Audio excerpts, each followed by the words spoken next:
பார்த்திங்கன்னா afternoon lunch வந்து சன்னா தால்.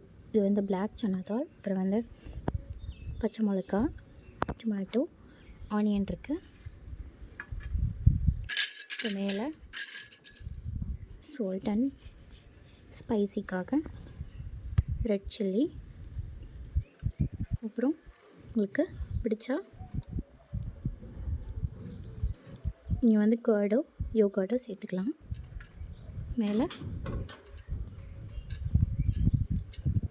அவ்வளோதான். க்யூட்டாக இருக்கா? டேஸ்ட்டாகவும் இருக்கும், ஹெல்த்தியாக இருக்கும், நல்லா சாப்பிட்லாங்க. ஸ்பைசிக்காக நான் ரெட் சில்லி போடுறேன், நீங்கள் பெப்பர்னால் போட்டுக்கலாம்.